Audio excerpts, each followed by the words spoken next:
Hi guys, welcome to yet an amazing episode of Off the Cuff. I am your host Sharon Kamal, and today we have a very amazing woman of God, and she is going to introduce herself and tell us about herself. Karibu sana Rose. Thank you very much, and thank you for having me, Sharon. As you've heard, uh, I'm excited, first of all, to be here. Yeah, my name is Roslyn Bolo. Who is Roslyn? Roslyn is a princess, a child of the Most High King. And when you're a child of the daughter of the king, you're a princess. Roslyn is a mother of two young adults, a very beautiful girl and a very handsome boy. Roslyn is married to one man, I think the most handsome man in this world. The man that God took his time to create.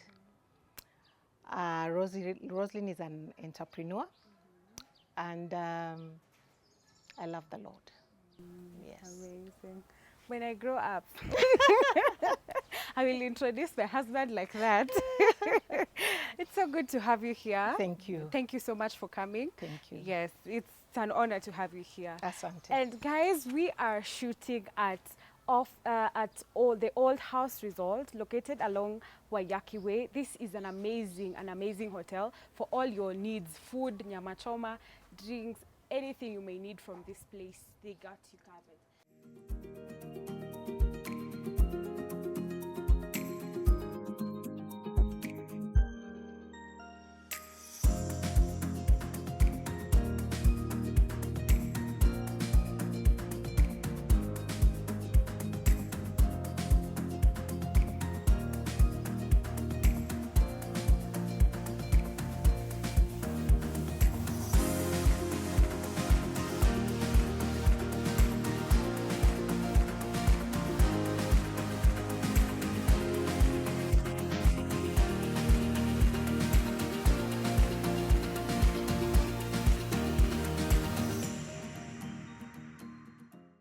And today we are talking about a very interesting topic about godly marriages. So how do godly marriages, godly relationships look like?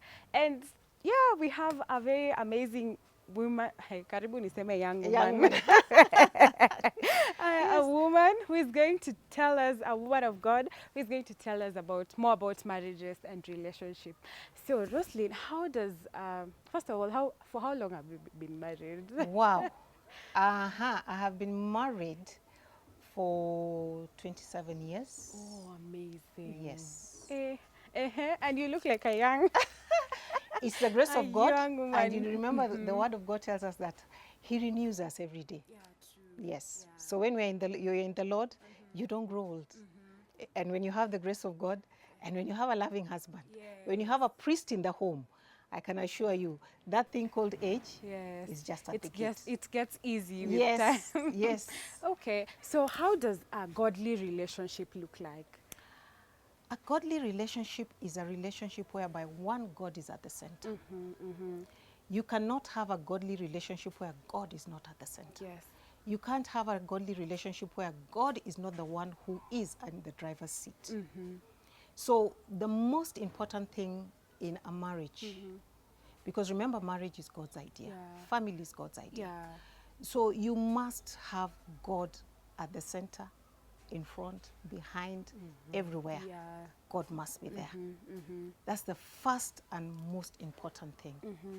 The other thing for you to experience a good godly marriage is you have to be real with yourself.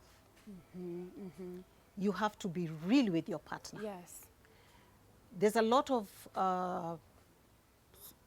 pressure from social media and all that. But if you're real with yourself, you will not fall in there. True.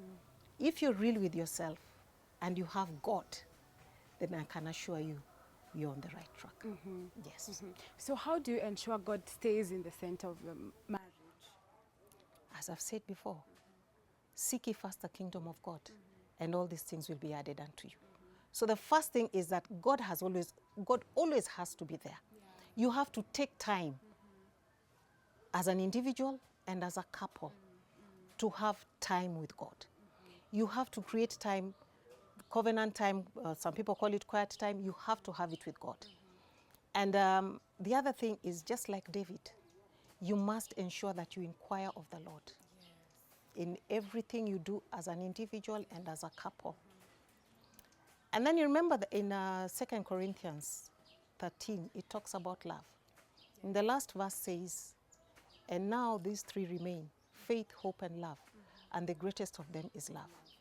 And when we talk about love here, we are talking about the agape love. So even as a couple, as much as you'll have that emotional love, that agape love has to be there. Because God tells us to love our neighbors as we love ourselves. And God tells the husband to love the wife as he loves himself. And he tells the wife to respect the husband. And when love is there, respect comes automatically. Yes. So we've seen a lot of marriages breaking in the recent, especially for the young people.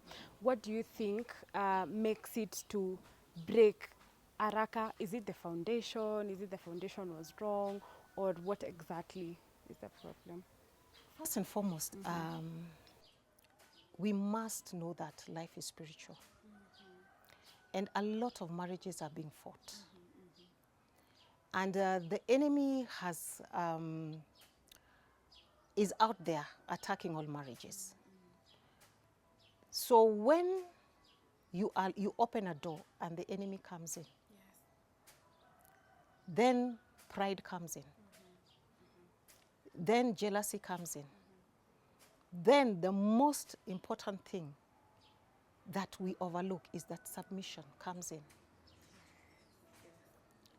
So this one feels, the wife feels that, well, I cannot submit. And the husband feels that, you know, you must submit. And then there's the issue of wrong foundations. Actually, if I knew then what I know now, I think I would have done things differently. But I still don't regret, because our God is a merciful God. When you go back to him, he's the one who mends the foundations. Yeah, so a lot of marriages now are faulty foundations. And then there's also this thing that I think the young people are now calling it, what kind of marriage? I think it's more of come we stay. Let's try. So if it doesn't work out, we all go our separate ways. Then there's also the aspect of genuine love. A lot of people are going into a marriage because of he's handsome, she's beautiful, or she's the best worshiper. Because it's also happening in church. Or he preaches very well. I like the way he dresses. You see, so we look at all other things, but we don't look at God. What is God's purpose for me? Because you see, marriages are made in heaven. So if I don't go back to God and I ask God, God, so-and-so has proposed, but is he the right person? Give me a sign. You see, just because so-and-so has proposed, we don't inquire of the Lord, and we go into it. Once you get into it, you actually realize that this was not God's purpose for me. Okay? You actually realize this is not the man I thought. Because you see, when you're dating, it's so different. And the thing is, we are human. And I can pretend even for 3 years. So long as I get you. 3 years? Yes. Oh, that's a long time. I mean, if you're determined you want something. Yeah. If you're determined you want to climb Mount Kilimanjaro, Yes.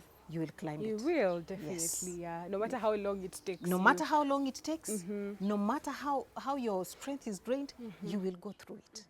Yes. So somebody pretends, then when you start living together, you actually start seeing some traits that are not right.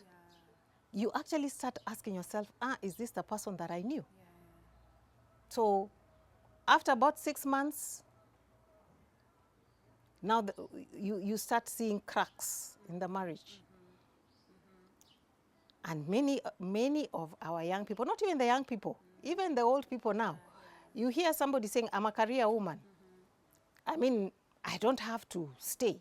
I can take care of my child, I can do this, I can do this. And now I can say walking out of a marriage is like going to wash your face in the morning. Yeah. It's that easy. Yeah, true. Yes. And there's something you've mentioned about transactional love, about getting to a relationship because this person has this person has this. There's also something that is really happening here nowadays about money. Money, the money factor, the money factor in the relationship. And once the woman the man does not earn as much as he used to earn, then the woman like, mimi siwezi lisha mwanaume, and then she goes. So how would you advise a person who has, for example, the man is not earning as much as they would want to, or what is the place of money in a marriage or in a relationship? Now, we are told that money is the root of all evil. Remember, it's the same money that was given to Judas. So, one, the enemy is using money to break homes. Because you will find that a couple that started very well, then immediately, or maybe after some time, the man loses a job. Now the lady forgets what her position is. Remember, God first created Adam, who is the man. And God is God. There's none above him and none below him. And he does not do mistakes. So when he created Adam, and he had his purpose for Adam. Then he said, it is not good for man to stay alone. So he created the woman. And he said that he's creating a helper. So many of us overlook or really do not understand the word helper. What is a helper? When you look at the dictionary, the helper tells us somebody who is there to assist you. But when you look at it from the biblical angle, who is a helper? A helper is one who is there, number one, to intercede for you. And then because the way God created men and women are different. And I want to believe that when God created man, he realized that this one will need somebody to tell him, there's a hole. So the money factor has really broken a lot of homes. And I want to believe that that's what the enemy is using. Okay? Because a money factor is neither here nor there. Because I'll give an example of maybe the villages. You find that a couple, they will leave the two of them. Huyu anaenda kulima shamba mahali. This other one is going to wash for ladies somewhere. And they'll come back in the evening. And they will put their monies together. And you find that such couples really move fast. And the things they've done, you look at somebody who is earning maybe a six-figure here in the city, and you wonder, where is the difference? Because God says that where there is unity, he commands a blessing. So when you're in unity with your husband, whether the money is there or not there, God will command a blessing. But now whenever there is no unity, whether the money is there or not, there is no blessing. Yes. So money factor, in my view, I look at the money factor as one of the doors that the enemy is using now. Because even when God created Adam, the money was not there. Yeah? In the times of Jacob, the money was not there. As much as people will say, yes, the cattle and all these other things were there. But then you'll find that in all these people that we see in the Bible, there is Jacob, there is Joseph. The money was not there. All these other, the cattle and all these things were there. But all the women respected their husbands. All of them. So I want to believe that whether I have the money or I am earning more than my husband, then I still have to be the woman. I still have to be the wife. I still have to be the helper. Money has got nowhere in our relationship. God has a place in our relationship. Money has nowhere in our relationship. My relatives have got no place in my marriage, but God has a place in my marriage. Yes. There's something you've mentioned about relatives and all of those things. So how do you ensure that there are times where you find relatives want to come into your marriage and talk about it, and probably even influence decisions that are being made by you and your husband. So how do you ensure that, I mean, it's you and your husband and not the other people? Yeah. First and foremost, Ruth said, your people will be my people. So as a lady, as a woman, when you go and get married, your husband's people are your people. But the Bible also says, in the book of Matthew, that the man will leave his father and mother and cleave to the wife. Yes. And the two shall become one. Yes. So what does that mean? It means that my husband and I are one. Yes. So when we have relatives coming in and they want to make decisions in my family, Yeah. I just go back to the Bible. God, you said I'm one with my husband. Yeah. So if I'm one with my husband, we must speak one language. Yes. So when I have my relative or Yeah. my husband's relative coming in to make decisions, the two of us must know we are one. Yes. And the two of us will sit down and say, okay, this one has now crossed the boundary and it has to be stopped. And we will speak one language. Yes. The Bible does not say, as much as Ruth said, your people will be my people, the Bible does not say that your husband's people or your wife's people will be one. It clearly says the man and the woman that will become one. So they have no place in this oneness. Yes, true. So the decision we make, Yes. we make it as a couple, we make it as one, and we expect you to respect it. Yes. So how do you effectively handle conflict? For us, my husband and I, the first thing that we always do is we always say, and that has been one of the verses in my home, that do not let the sun go down and do not sin in your anger. So it doesn't matter if he wronged me or I wronged him in the morning. Before we sleep, we have to resolve it. We don't have this thing that, oh, now you are having 3 days of nil by mouth. You have to resolve it. Because the one thing that makes marriages work is communication. Because sometimes I wronged you and I didn't know that I wronged you. So if you keep quiet, I'll be asking myself, Kwani, what did I do? Kwani, what did I do? And remember, that is one gate that now you have opened. Because the enemy will start telling you, oh, you see how she's behaving. Oh, you see today she's not even giving you tea. Oh, you see today you left your socks there and she's... the enemy will make sure that you always look at that small thing. And then you make a mountain out of a teacup. So for us, the most important thing is communication. And then we always ensure. Even when my husband comes home and he's in a bad mood, of course I'll ask him, sweetheart, what is it? Because maybe you wronged him during the day. You you don't know, consciously and unconsciously. Exactly. So that has really helped us. Yeah. That has really, really helped us. And also we don't we don't easily allow people into our relationship. Whereby somebody will come and tell you, I saw your wife with so and so, or somebody tells me, oh, your husband, blah blah blah. My answer is always, did I employ you to be a watchman? Yes. My watchman is God. God. Yeah. Yes. Yeah. There's something you mentioned about conflict, and it's communication. So how do you communicate effectively to your partner? First and foremost, when I wake up in the morning, I have to. My husband, we have to talk to each other. How was your night? Did you sleep well? Okay. We don't have secrets. Yes. He has easy access to my phone. I have easy access to his phone.